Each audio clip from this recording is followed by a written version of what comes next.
Daniel Noboa, al no tener votos propios para ganar la presidencia, está aún en una fase de legitimación, de demostrar fuerza, de ganarse respeto dentro del sistema. Porque la imagen que proyecta es la misma que un personaje del gato cósmico.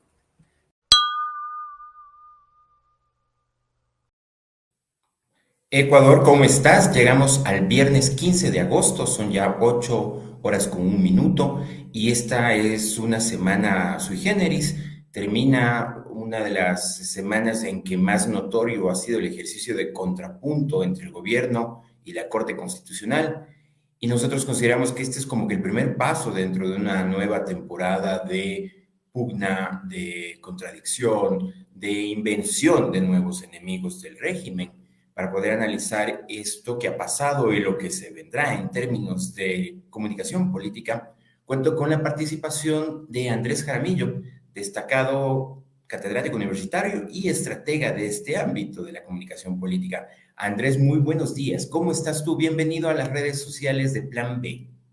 No, muchísimas gracias, un honor poder contar con esta invitación y por supuesto reflexionar sobre lo que tú has adelantado. Una semana bastante agitada que nos deja varias lecciones, tanto en lo político como en lo comunicacional. Andrés, te voy a hacer una pregunta que tú me dirás, y bueno, ¿y qué tiene que ver? Pero un poco de esto conversábamos en horas previas. Am, la víspera de la movilización hacia la Corte Constitucional, esto es, la noche del 11 de agosto, el presidente de la República emite el decreto 83 con el cual modifica las reglas de cálculo del precio de las gasolinas Ecopaís y Extra. El tema de la gasolina, el tema de los precios de la gasolina siempre ha sido como que la chispa para encender una llamarada. Pasó en el 2019, intentó pasar otra vez en el 2022, pero en esta ocasión, es decir, eso como que los gremios, los sindicatos, etcétera, etcétera, como que no sé, no sintonizan toda vez con ello. Entonces, mi pregunta es esta: ¿cómo se logra esto en términos de comunicación política? El gobierno hace apuestas altas y siempre cae parado. Nos tiene hablando de un tema serio, pero quizá que es un tema para ciertos círculos sociales, ciertos círculos de opinión. Y la gasolina obviamente sí es un tema transversal. Entonces, ¿cómo se logra esto en términos de comunicación política? Sí, Iván, la apreciación es muy acertada en el sentido en que hay que entender lo que pasó esta semana en algo que se conoce como, es una herramienta que se conoce como la teoría del drama. ¿En qué consiste esta teoría del drama? Consiste en que se monta, digamos, un acto, se monta una obra de teatro dramática, emocional, emotiva, y que de alguna manera es lo que nos muestran a las audiencias para encaminar la conversación, para guiar la conversación cuando lo realmente importante es lo que está pasando tras bambalinas, mientras se desarrolla esta obra. Entonces, claro, de alguna manera esta obra lo que intentó era definir un escenario, que era el de la Corte Constitucional, como un héroe que se lo posicionó, que se lo intentó posicionar al presidente Daniel Noboa, un enemigo, que era la Corte, una amenaza social, que era la inseguridad, y un drama propiamente dicho, ¿no? Que se conjugaban todos estos elementos, a tal punto que nosotros estuvimos en ese teatro, estuvimos sentados en ese teatro, viendo la obra, hablando sobre la obra, cuando detrás del telón estaba realmente pasando el metateatro, que es justamente lo que tú mencionabas, ¿no? Que no es menor, es decir, la aplicación de este decreto 83, que hace una nueva fórmula de cálculo para los precios de las gasolinas y eliminación de combustibles para aviones. Por eso el incremento de los pasajes aéreos y también el incremento de la gasolina. De acuerdo a lo que nos decían la vocera en Carondelet, Carolina Jaramillo, representaría unos 915 millones de ahorro para el Estado, tomando en cuenta desde agosto del 2025 hasta diciembre de 2026. Esto es súper importante en un país en donde la caja fiscal está al borde del colapso. O sea, es un tremendo alivio fiscal. Y esto se logró hacer, como tú bien decías, mientras estábamos comparando si el presidente Noboa se parece o no al expresidente Rafael Correa, eh, hablando sobre el tema fundamental, por supuesto, pero no cotidiano. Es decir, el tema de la gasolina pudo haber sido una conversación de mesa, que la podíamos haber tenido con nuestros vecinos, con nuestros papás, con nuestros familiares. La discusión de la corte no, la discusión se quebró en un ámbito muy cerrado, muy pequeño, y esto le permitió no solo, ojo, no solo este alivio fiscal, que es fundamental para la gobernabilidad del Ecuador, sino que además le permitió lidiar con varios ruidos que el presidente ya venía acumulando. Por un lado, los escándalos de sus legisladores por su gran capacidad electora y lucidez, que además se ratificó luego cuando se emitieron los pronunciamientos de la Corte y evidentemente ahí con la materia jurídica se evidenció precisamente eso, el colapso del sistema de salud, es decir, esta terrible y dolorosa noticia relacionada con las muertes de los neonatos, las matanzas que estaban ocurriendo y que siguen ocurriendo en Guayas y Manabí, y todo lo que tiene que ver con la inseguridad. Era un escenario muy complejo de lidiar como para poder involucrar en esa conversación el incremento de combustibles. Y fueron tan, de alguna manera, estratégicos, hábiles, para poder movernos hacia un relato que tenía que ver con la Corte, bajar la tensión por los ruidos que tenían y al mismo tiempo lograr una medida que pudo haber sido altamente impopular, a tal punto que ese día estábamos hablando de la Corte y los sindicatos estaban marchando sobre la Corte y el incremento de las gasolinas pasó como un titular más. Andrés, esta teoría del drama que tú distingues como un rasgo muy interesante, necesariamente requiere un contexto que es muy curioso y que es el de la figura de las cajas chinas, porque un drama, digamos que no tiene, pensemos en una serie de Netflix, por hablar de cosas así muy cotidianas para nosotros. Es decir, un drama no tiene ya no una duración de 2 horas, es decir, es un drama cuyos picos de tensión tienen que actualizarse capítulo tras capítulo. Entonces ese capítulo absorbe al otro, ese drama traga al otro. Y ya en la realidad, o sea, el drama es justamente lo que tú dices. Primero tenemos los contratos fallidos con Progen. Bueno, desde antes, o sea, vivimos bajo un estado de excepción tras estado de excepción. Hay más de 4.600 muertes violentas en lo que va del año. Los hospitales están casi en coma. Luego vino la desvinculación de los 5.000 servidores públicos, entre los cuales precisamente han sido desvinculados varios servidores del sistema de salud que habrán dejado a sus pacientes en una suerte de limbo, ¿no? Y así una cosa traga la otra, una cosa traga la otra. Entonces, hoy es la Corte Constitucional, pero ¿qué síntomas empiezas a ver tú de nuevos actores que van a ser erigidos por el oficialismo, por la retórica oficial, como los nuevos, entre comillas, enemigos del régimen? Los enemigos, a ver, ahí quisiera dividir la respuesta en dos partes. Por un lado, la elección de los enemigos y por otro lado, esta lógica de los actos, ¿no es cierto? Esta división teatral de la que hablas tú, cada vez que se abre y se cierra el telón de estos actos, son muy importantes precisamente porque organizan la percepción del público, permiten gestionar las emociones de la coyuntura, pero van construyendo también un sentido político y simbólico de lo que está pasando en el país. Mira, por ejemplo, estas horas del fin de semana estaremos hablando seguramente, o se estará hablando seguramente, de esta declaración del Cártel de los Soles como grupo terrorista, que lo ha hecho el gobierno, lo ha impulsado el gobierno y que es ya un poco evidente saber qué temas son los que les gusta posicionar, porque toda la estructura de medios que tienen se alinean generalmente con lo que quieren posicionar.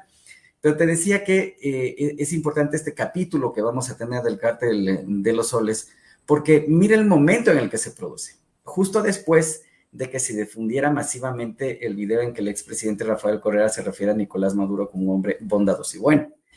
Pero también luego de que Estados Unidos incrementara la recompensa en millones de dólares a 50 millones de dólares para Nicolás Maduro, a quien el propio gobierno estadounidense señala como una figura prominente del Cártel de los Soles.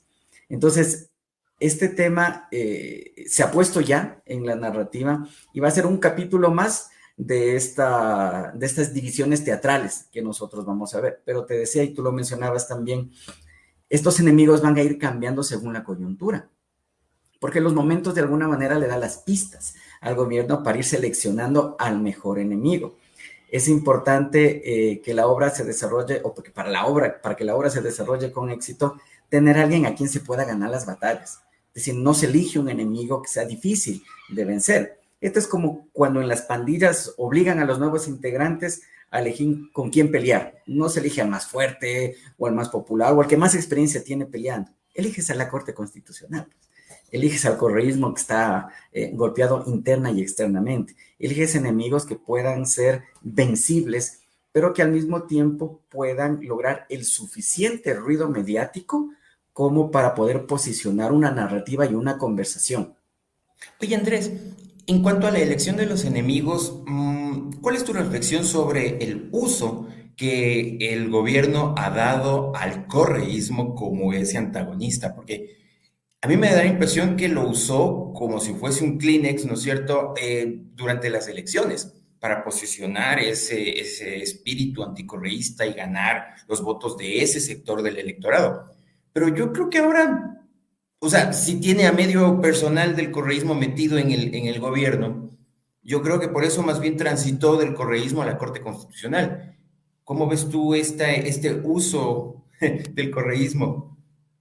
De hecho, hay que reconocer que gran parte de los votos, y eso de alguna manera explica también la diferencia de votos entre la primera vuelta y la segunda, gran parte de votos no son del presidente Daniel Noboa, son votos anticorreístas, es decir, está cualquier otra persona como antagónico en la segunda vuelta electoral y seguramente hubiera captado la misma cantidad de votos que lo hizo el presidente Noboa de este sector anticorreísta, que es particular porque es un sector muy emocional, es decir, que actúa con el hígado, que actúa con las vísceras. Entonces, pase lo que pase, es decir, independientemente de lo que se diga, de lo que se haga, de lo que se vea, de lo que se denuncie, son, serán y seguirán siendo anticorreístas. Es decir, siempre votarán en contra del correísmo. Pasadas las elecciones, ese recurso ya no es tan útil, digamos, para poder asociar, porque además ya tiene que responder por resultados propios el presidente de la República, tiene que encontrar otros enemigos, pero al mismo tiempo tiene que lidiar en otros escenarios. Es decir, escenarios muy complejos como el de la crisis de la salud, que de alguna manera quedó bajo la alfombra por la efervescencia electoral. El tema de la inseguridad, que también, digamos, con un poquito más de prevalencia, pero quedaron bajo la alfombra de lo electoral. Hoy ya no, hoy se vuelven más evidentes los problemas de fondo en el país y, por supuesto, es el presidente el que tiene que responder por eso. Ya no puede echarle la culpa a otras personas de la gestión que tienen que hacer. Y si va a echarle la culpa, hay que elegir bien al enemigo. Por eso eligió a la Corte Constitucional. Ahora, hay un detalle importante en los pasos que se fueron dando para llegar a la Corte. Incluso en la previa, estas pancartas que aparecieron, ¿no es cierto? Los discursos de sus coidearios, cómo se fueron alineando. Hay una metáfora que suele utilizarse en estrategia política que es cuando dos vehículos están en una carretera y empiezan a andar juntos y se retan para saber quién frena primero. El conductor que gana no es realmente el que va necesariamente a frenar o a acelerar. El que gana es el que le hace creer al otro que está decidido y que efectivamente no va a frenar. Es decir, el que logra ganar esta guerra psicológica. Y creo que gran parte de eso se aplicó para el tema de la Corte, los carteles, etcétera, etcétera. El mensaje que querían enviar es, estamos decididos, estamos firmes a dar la batalla y en este sentido no vamos a poner el freno. Oye, Andrés, esta figura que tú utilizas en tu explicación podría aplicarse al contexto que te voy a describir. Ayer en redes sociales apareció un posteo de la Secretaría General de Comunicación que justamente en alusión a una nota de Diario Expreso donde se intenta ver quiénes fueron los que organizaron la marcha, porque el gobierno dice que la marcha fue como un trueno, es decir, se organizó sola. Es decir, ahí no hubo recursos del Estado, ahí no hubo funcionarios del Estado invirtiendo sus horas de trabajo en esa marcha. Surgió por generación espontánea, como los hongos más o menos. Pero Expreso ya anota, digamos que una relación interesante de, por ejemplo, quiénes estarían detrás de eso. ¿Cuál fue la respuesta de la Secretaría General de Comunicación? Un déjà vu, que no descartan el inicio de acciones legales para proteger el buen nombre de los funcionarios. Entonces, en razón de lo que tú nos respondiste hace breves segundos, un poco este ejercicio ya de empezar a irse de frente contra ciertos medios, ¿le resultará una apuesta asertiva al gobierno? Porque hay voces que dicen que al gobierno ya solamente le falta hacer esto, nada más, es decir, romper un periódico. Bueno, casi casi que ya no hay periódicos. Pero ¿cómo ves este ejercicio de la amenaza, de decirle, oye, puedo hacer esto, tengo estos recursos y no dudaré en usarlos? Sí, leí con poco asombro en esto, esta nota de Sarito de Diario Expreso, en donde ella ya da nombres bastante exactos, digamos, dice, es la directora de comunicación del departamento tal de Carondelet, la que estuvo a cargo, digamos, de construir un boletín justamente de este colectivo ciudadano que es el que firma con, digamos, los mensajes que están debajo de las pancartas. Creo que se equivocó la vocera Carolina Jaramillo cuando planteó que esto era una marcha ciudadana. Creo que no esperaba que le hagan esa pregunta del día del pronunciamiento que tiene cada lunes. Y esto obligó a que se abra, digamos, un pequeño frente que de alguna manera dio pie para que haya este ruido innecesario.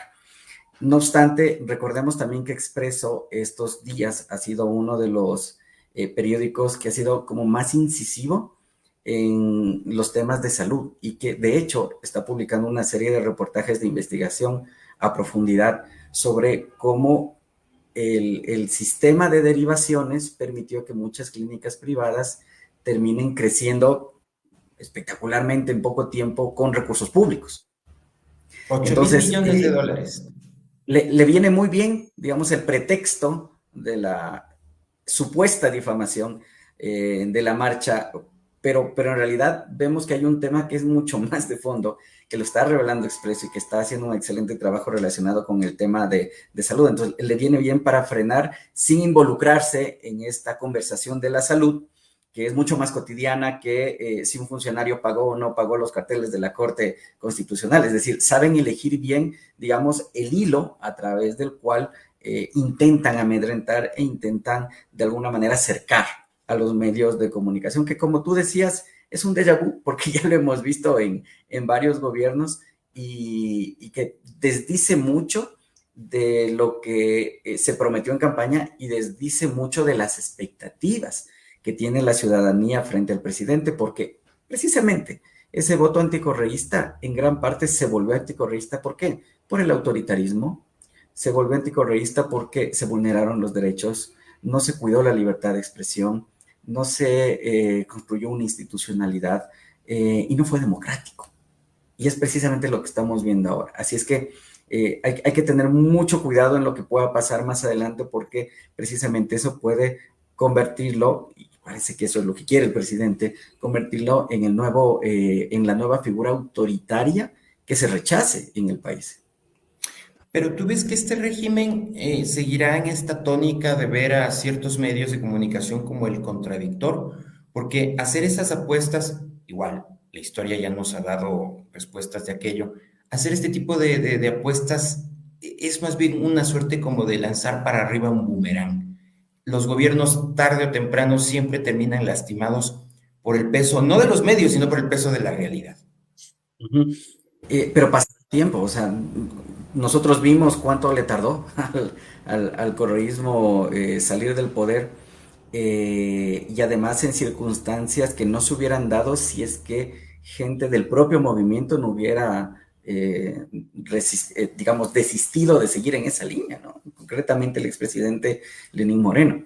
Ahora bien, mira, hay un elemento muy, muy importante que tiene que ver con el sistema de manipulación de comunicación que el gobierno ha logrado construir para que precisamente tenga el músculo que le permite hacer esto sin que haya una conversación crítica mayor que realmente le pueda golpear y le pueda afectar.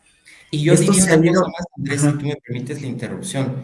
A diferencia del correísmo que tenía acciones que vistas con los lentes del 2025 parecieran hasta burdas, arcaicas. Por ejemplo, tener un pulpo de medios, ¿no? 20 medios oficiales. El gobierno tiene casi que el mismo alcance, si no mayor, pero no está ahí como esa suerte de, ay, de gran hermano que se mete en tu desayuno, en tu sopa, en el cafecito de la tarde. ¿Cómo ha configurado esta red de opiniones, esta red de narrativas?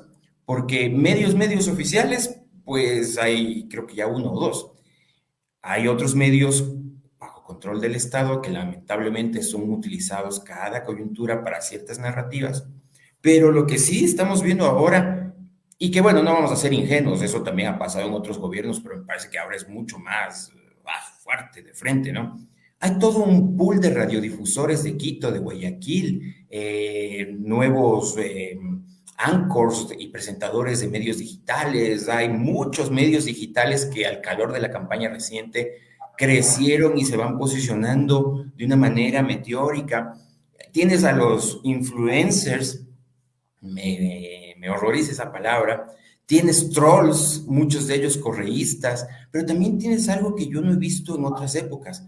Tienes gente como tú, como yo, no sé, gente de clase media, académicos y demás, que casi que hacen un copy-paste de muchos discursos que primero posiciona el gobierno. ¿Cómo logra esto? Y ahí también se ve otra apuesta. Lanza ese pulpo, pero no se mancha. Exacto. Lo que pasa es que los tiempos han cambiado y ciertamente este boom de los canales digitales, el que la gente pueda producir contenido de una manera mucho más rápida y más fácil, el que tengamos herramientas incluso de inteligencia artificial para poder hacer productos hiperrealistas y poderlos difundir fácilmente.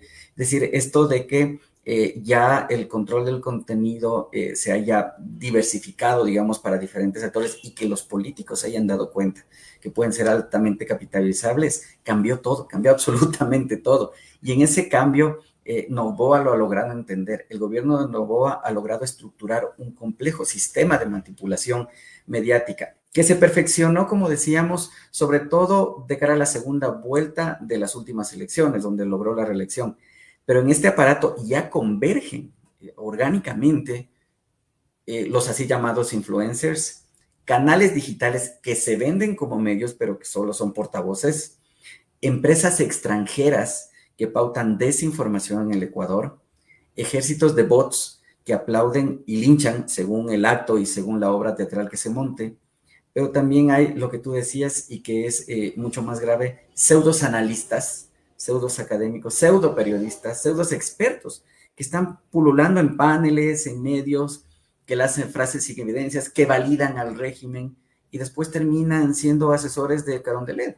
O sea, en una suerte de casting permanente para las obras que va montando el gobierno. Entonces, el poder, el gobierno de Novoa tiene clarísimo que no necesita en estos momentos tener la razón, la lógica. En cuanto logre tener la narrativa más ruidosa, más viral, más emocional, porque además ya tiene un sistema que le ayuda a posicionar esa narrativa. Todo esto pasó, digamos, relativamente rápido, es decir, en el último año vemos que se logró consolidar eso y que hoy se está poniendo en juego precisamente todo este complejo sistema de manipulación. Andrés, mi pregunta final. Tú que eres estratega en el ámbito de la comunicación política y como tú me decías alguna vez, en este campo todos nos conocemos.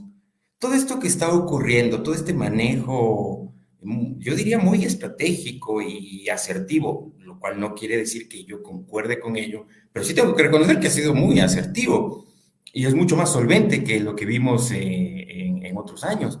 Pero digo, este manejo responde a inteligencia criolla, es producto nacional, la teoría del drama, las cajas chinas. Eso, yo escucho de cajas chinas y me acuerdo, voy a ser así muy frontal, me acuerdo del consultor Jaime Durán Barba. Entonces, un poco por dónde puede venir la inteligencia para este manejo comunicacional, sin desmerecer que el propio presidente en sí mismo y por su trayectoria personal y familiar, es decir, ser el hijo del eterno candidato a la presidencia, Álvaro Noboa Pontón, le da un know-how de cómo se mueven las masas, de cómo cambiarle de color a las masas sin que las masas se resientan. Entonces, ¿por dónde viene el maguín a todo este asunto? Ya, Lo conversábamos igual contigo horas antes de la entrevista. Esto no sale, digamos, de las figuras visibles que nosotros tenemos en el gobierno o de SECOM.